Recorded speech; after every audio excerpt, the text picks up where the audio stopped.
Let's move from Šiauliai via Tallinn to Taipei. Taipei, you're welcome, please. Our second next presenter, Ching-Ching Cheng from National Chiayi University, Taiwan, please.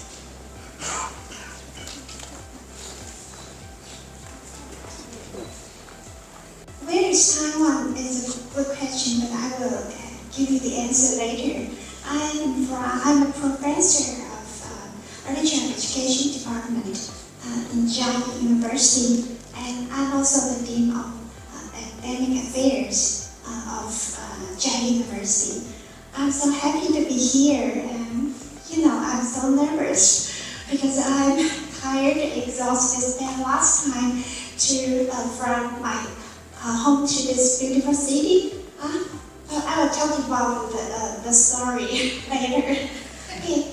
Today I'm going to present this topic about how can we implement the database for improving our early childhood education in Taiwan. Okay, this is my outline.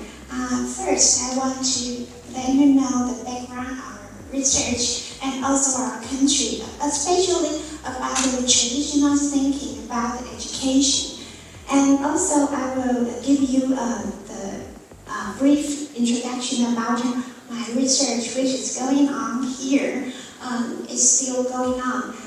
We just finished our data collection this month, and I'll tell you that some results now we have found, and I think I will leave 10 minutes for question and answer.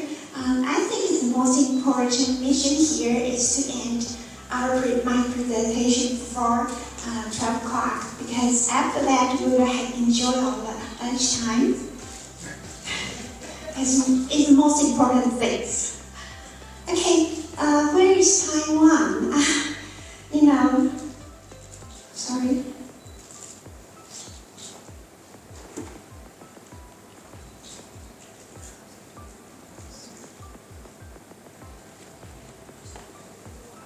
Okay. Camera is here. Do I have any pointer? Yeah. It's far away from here. I know there are some professors from Korea, right? So you know where Taiwan is. But then most time, several times when I attend conference, they say, "Oh, you're from Taiwan. Oh, you're from Thailand." Sorry, no, I'm not from Thailand. I'm from Taiwan. Taiwan is a small island just near to the China. Okay, China is another country. Yeah, it's a political issue. We don't talk about it right now. But I want to tell you, Taiwan is an independent.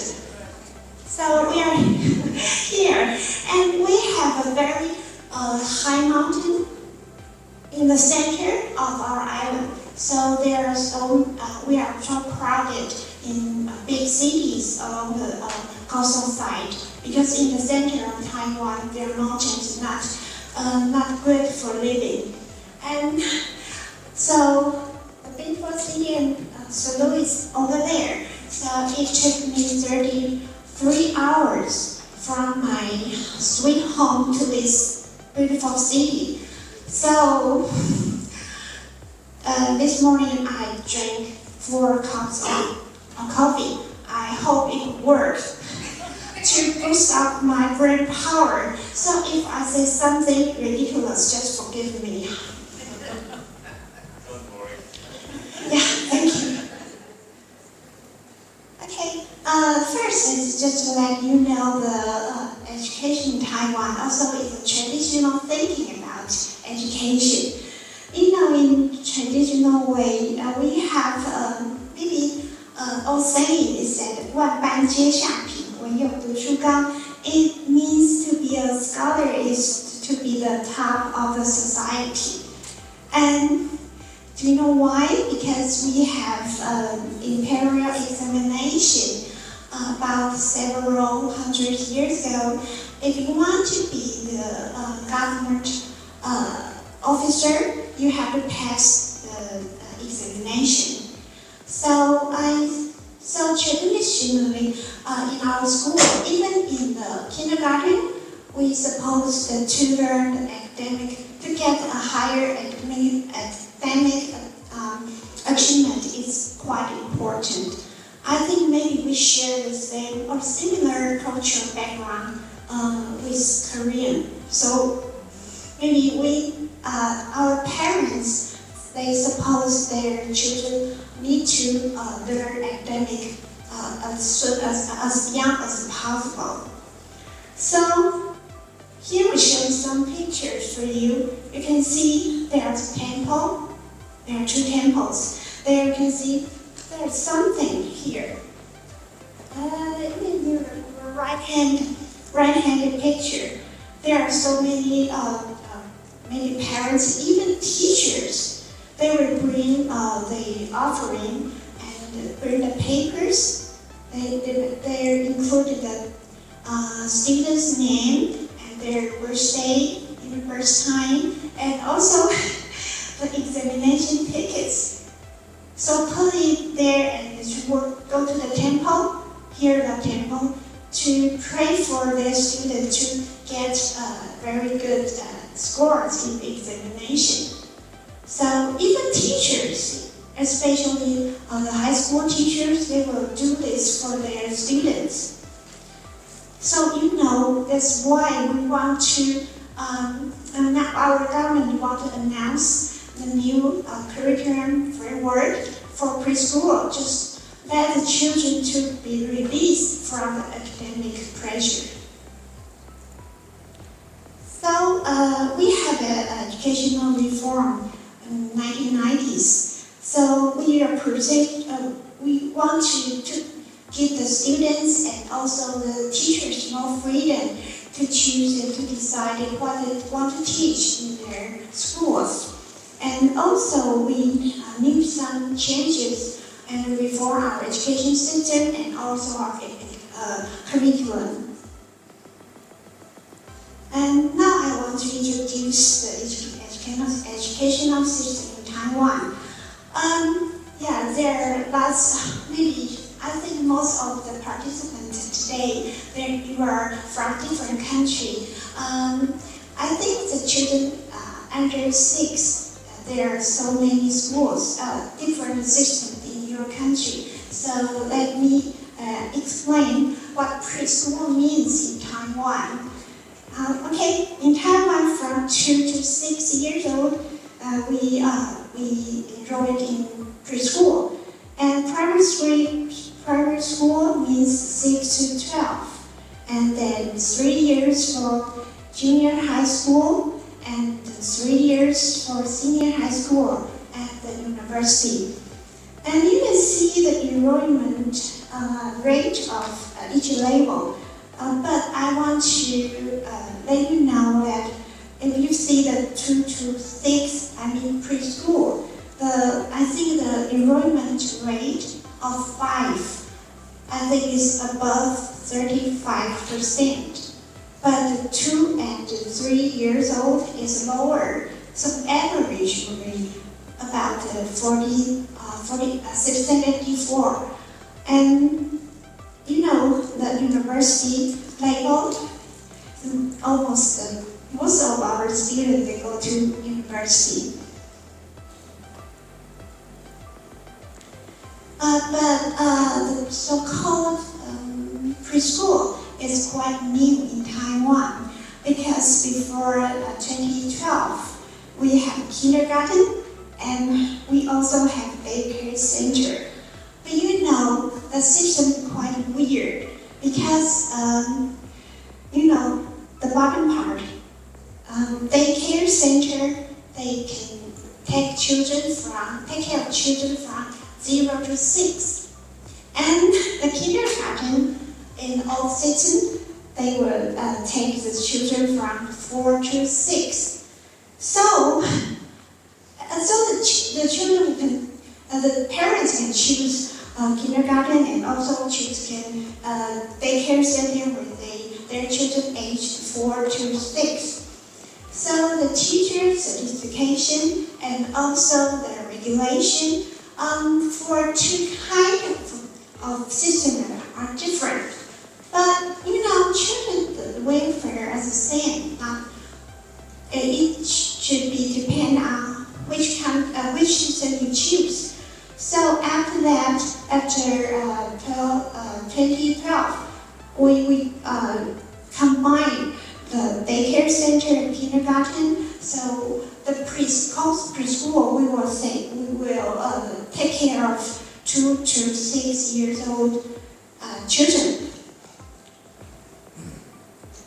And also they are so complicated in our preschool system type, because now right now we have more than 6,000 preschools. We have different kind of preschools. The first one is a public one. Public school, and also we have the non-profit preschools. The public one will also be supported by government, but the non-profit preschool also have some partially government subsidy. So the teacher rate about 1 to 12, but if you take care of 3 years old to 2 to 3 years old class, the teacher children rate will be 1 to 8. So we are trying so hard to want to decrease or to make it better. So maybe in Taipei City, Taipei is a big city in Taiwan. They try to let the teacher children rate become 1 to 10. We are doing our effort to make it happen. And we also have private preschools. And that is about 60% of our preschools. So it means the public one is fewer than the private one. But we also have something very interesting what is happening now. We have something called the Quincy Public Preschool, because our government tried to improve our enrollment rate of children of preschool. So they try to convert the private preschool to something closer to the public one. Because if they give the grant to the private preschool, they can take control of what happened in the private preschool. They want to improve the quality, so they give the money and give a grant to the private preschool, and they maybe send someone to guide the teachers so they can improve the quality of private preschool. Also, just let me introduce our teacher certification and salary. In preschool, we have 3 kinds of professional person who can take care of the children. First one is teachers and also educator giver. It's something like that. The person who works for the daycare center before our innovation. So and also we have an educator assistant, and the teacher who someone who wants to be a teacher, they have to have they have bachelor degree, and also they have to enroll in the teacher education for early childhood education. And then the most important part is that they have to pass a national examination. So the examination again. So when they get their bachelor degree, finish their teacher education program, and then they have to pass the national examination and then can become a teacher. So how about the passing rate of our national examination for early childhood education teacher? Just only 40%. So, you know, just 2% just walk into to attend the examination classroom. Just only less than one can get the certificate. So it's quite hard. It's not it's tough. And also the caregiver is much easier to get to be qualified. They have to enroll in the Department of Early Childhood Education or Early Childhood Education and Care Department for 2 years or 4 years program, and then can become an educator, no examination. And also the educator assistants, they only have to graduate from the department about early child care in high school, so that's much easier. But how about their salary? Okay, I'll just give you information. The rate from Taiwanese dollars to euro about 1 to 33. So you can say about teacher and caregiver, about the first year, just talk about the first year. If you work in the public preschool, about 41K. And also if you work for a non-profit preschool, partially supported by our government, it's 37 to 38 per K per month.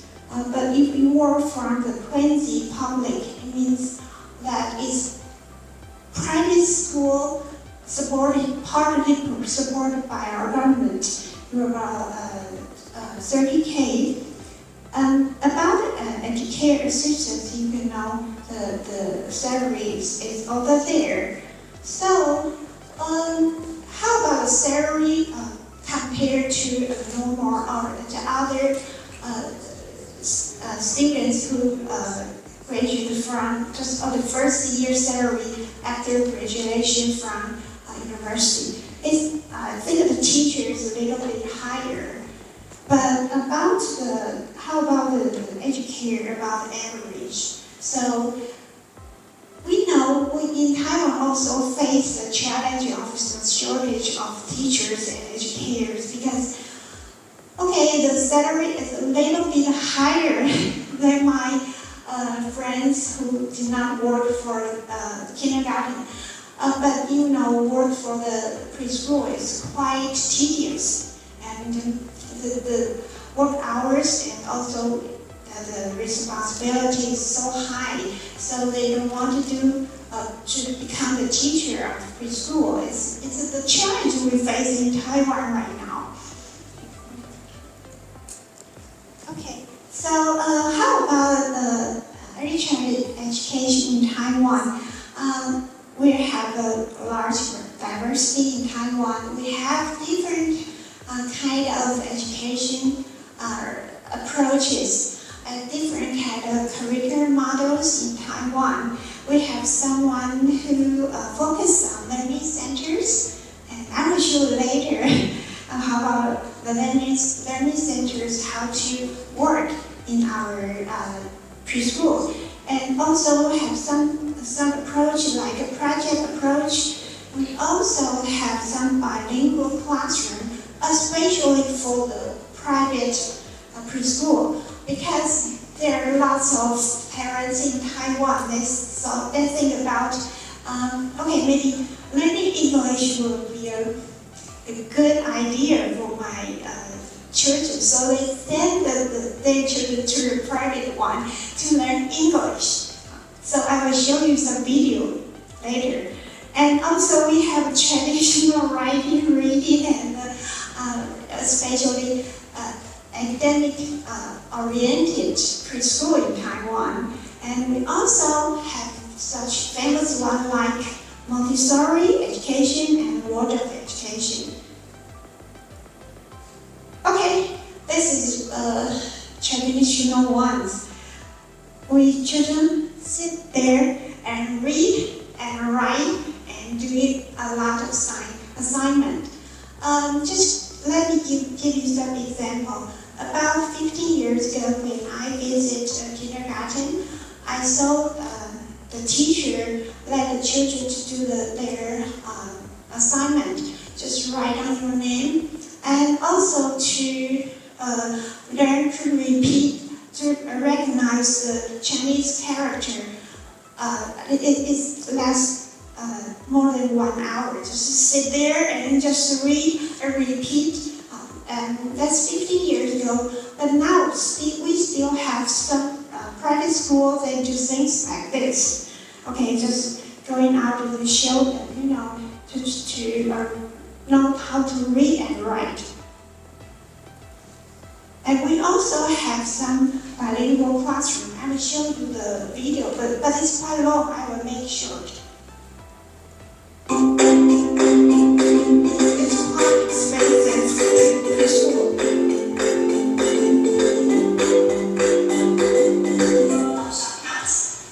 It's a 3 years old classroom.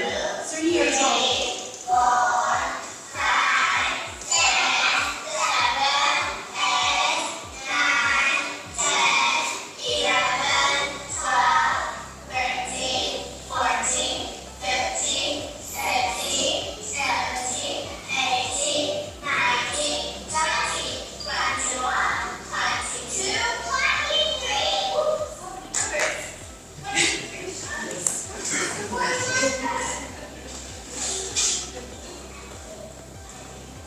They're just 3 years old.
to make this point for me. She asked me, is the teacher qualified?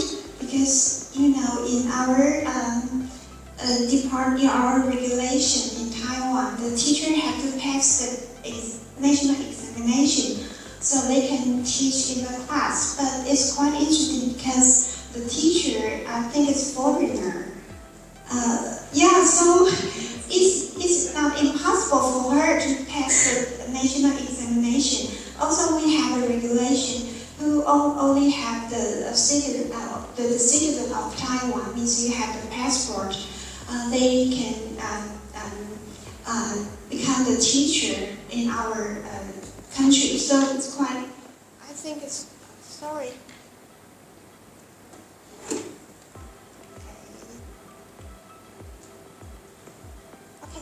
So we also have some kind of a different kind of curriculum model. For instance, our learning center, and I was presenting the environment of so-called learning center. And then after this, I will show you some video about what happened right now in Taiwan when we, after we released our curriculum framework. Outdoor activity here, and we also have different kind of like dramatic center, teacher can, and also logic center, and also we have the play some block and also some mathematical learning here. Yeah, so we have some different kind of environment, and also different kind of chess or poker games here. Having the children who can choose their own according to their preference, and also learning center, not just sit there and learning, reading and write. Also have different block center here. They can construct whatever they want.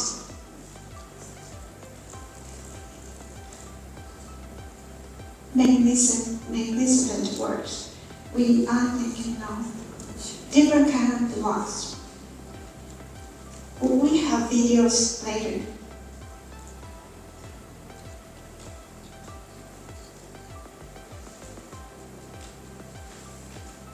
Yeah, so different kind of blocks, and they can construct the things they want. And we also have art center. Learning area approach is supported by our government right now. It's quite different from the traditional ones. So now I will show you the video that the new approach of our preschool. We have English subtitle.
我觉得首先就是老师自己要反转，孩子要透过操作才有办法进去思考，所以他们在学习解决问题的时候，最重要的就是他们要去做。然后老师其实就是跟着小朋友的脚步去探索，然后去实验，去找出真正的答案。老师要相信孩子是有潜力跟能力，但很重要的就是老师提供孩子足够的时间，然后陪伴孩子。我觉得陪伴很大跟观察。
I know that most of you are, because you are major really, you are expert from science education, so I prepared some videos about the scientific learning in our preschool.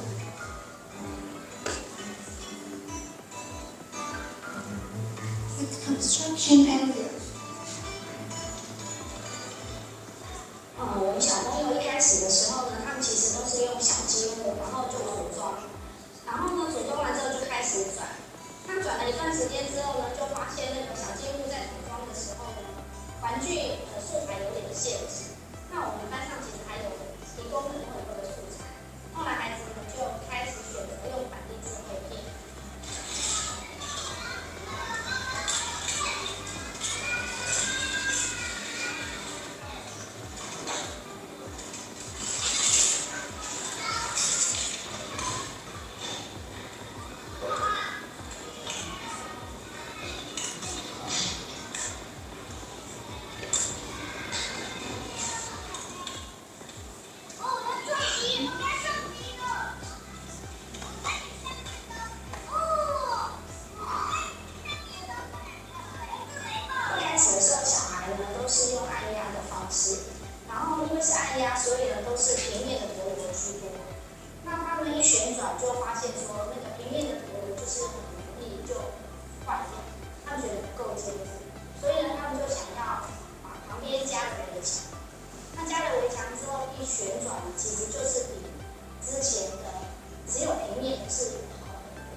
it's an interesting video.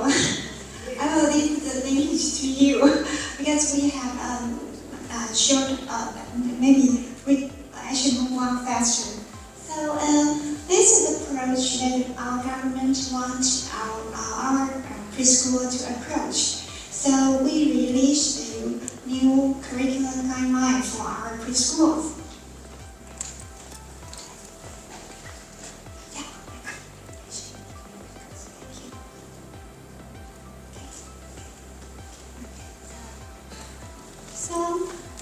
But there are some questions. How about teacher or preschool, they implement our new curriculum guideline? What's the effectiveness? Is it good for children? Good for children right now in the preschool, or they can positive effect could last longer when they enroll to the primary school?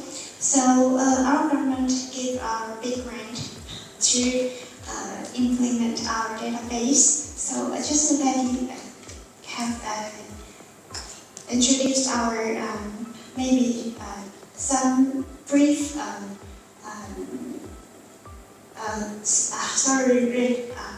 Sorry, I don't have enough caffeine right now.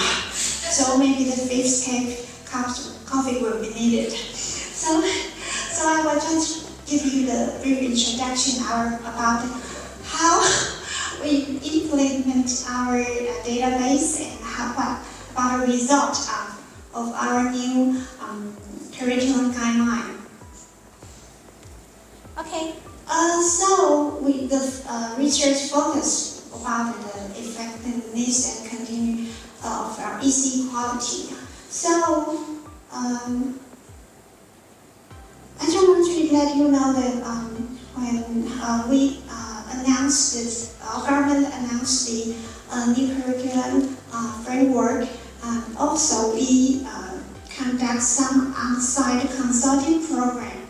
It means that the preschool, they can apply some grant that can invite professors from the university or some expert, the excellent teacher who was trained by our government about the new curriculum framework, then to their preschool to help the teacher to implement the new curriculum framework.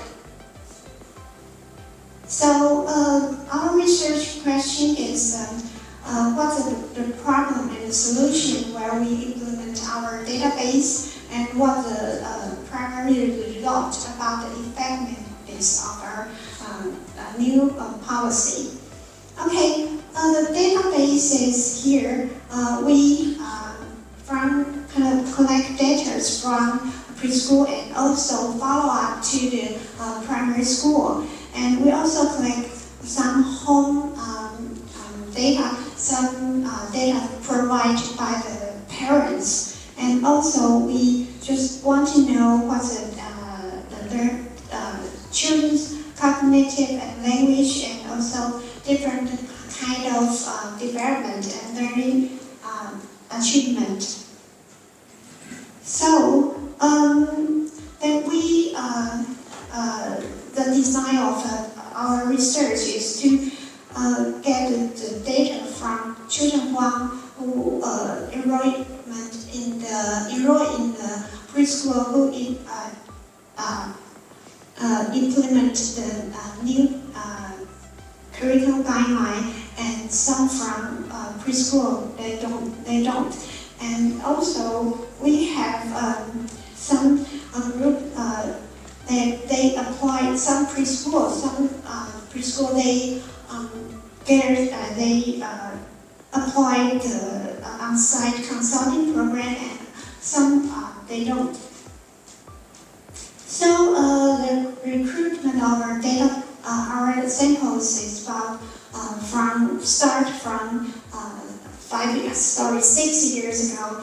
The total number of children is quite large, because more than 1,000 children, and they also from more than 178 classrooms.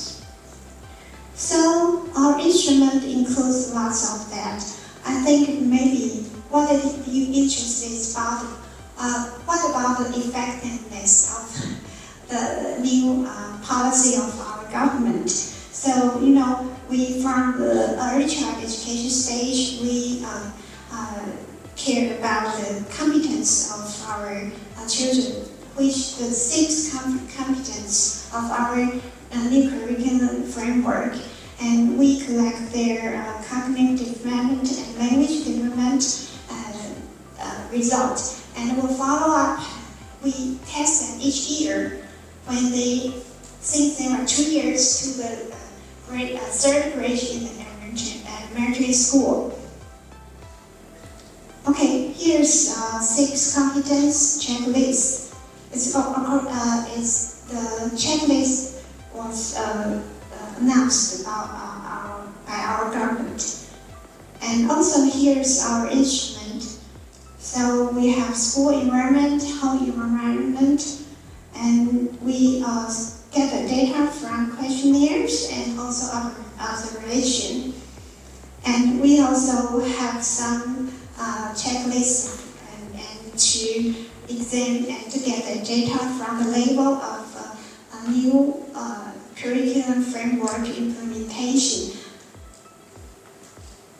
Okay, the most important part is when we establish our database, there are some problems and so some solutions I want to let you know. From the beginning, because in Taiwan, the privacy of children was higher valued. So when we go to the preschool and we tell the teachers and also the parents, we want to collect the data from your children. But it took me a lot of time and energy. We have to explain to the children's parents.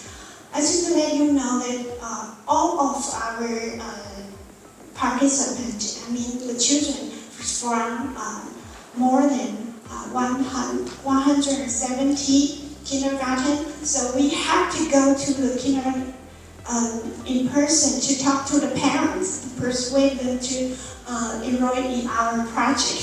So it took me, we have 5 researchers, so I think more than 30, maybe 35 kindergarten, we have to have a meeting with the parents to persuade them.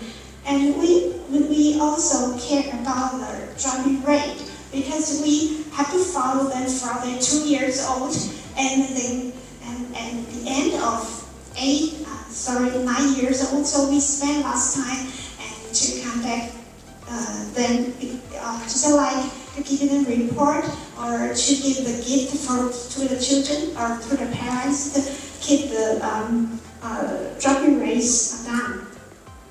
And also we have some maybe all face the influence of pandemic and closed and open, and I'm trying to increase our numbers of testers so we can get the data in time. So what's the result? I think the most important things that we have found is the on-site consultant. Is it effective? So, you know, our government provides lots of grants for the preschool. They can hire the so-called expert and the professors. They go to on-site consulting. I find that our government provided 1 year grant for the preschool. But in our research, we find the 1 year long project is not enough. Because if just only when you provide 3 years consulting, that will have the positive effect. So we give the suggestion to our government and then they accept. So now the grant provided for the preschool is, if you want to apply, they give 3 years grant. So let's make the result better. And we also know that children's learning outcome is the key competences. maybe continued. If you have the higher score on the 6 competence, so then you are getting there be better learning result. And we also have how about the implementation, the real things happen in the preschool. We found that when teachers, the quality they match the curriculum guideline well, high, middle, and low. I think it's teachers really happen what happened in your classroom. If you, according to our curriculum guideline, better, if you get a better learning outcome for the children. And also, what is important is how about the positive? Is there any positive effect that will continue to the elementary school? So we can show you that when 6 competence, the score is higher, and we will also a positive correlation to, I think the toning is cognitive development, and the PDBTR is the language development, also mathematics, and also some literacy is better. And also the school behavior in the primary school, it will be better if you have the 6 competence better, a higher score correlated to the classroom behavior, and also they have less argument with their classmates in the playground. So it's all have the positive effect. So it's very important things for us to know the policy is good or not. Okay, so I think the major conclusion it would be the new curriculum framework have the positive learning outcome for children. And also the database is important because according to the database we can know what really happened in our preschool. But I think the time, the human resource, and the money consuming, because it's more than 300,000 euro per year that our government need to support our database construction. So it's quite a money and a resource consuming, but I think it's worth it. So now we are trying to clean our data because just as I mentioned earlier, our data collection is continuing. I think it will be at the end of this month. So after that, I will show you more results about our database analysis. Thank you. That's my presentation.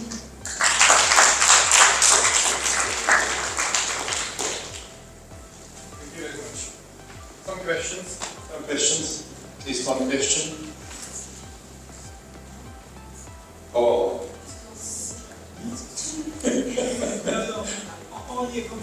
It's not a question, it's only a consideration. Okay. Consideration is accepted. Yeah, it's not a question.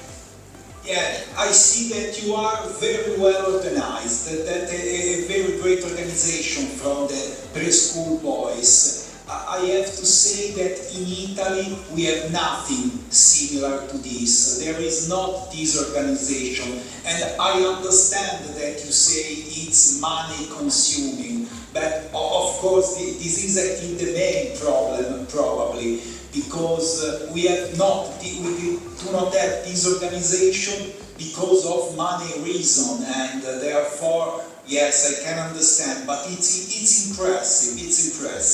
I like that your kind of organization. Very, very interesting. Thank you. Thank you. Yeah, but Italy can learn from Taiwan how to invest money into the future, not to give to friends Exactly. somewhere, sometime.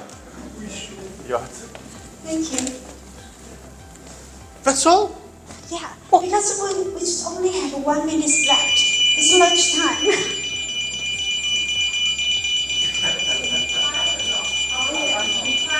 Quite a long, right? So should we just No, it's escape okay. from Not here? Thank you. Thank you. You're right.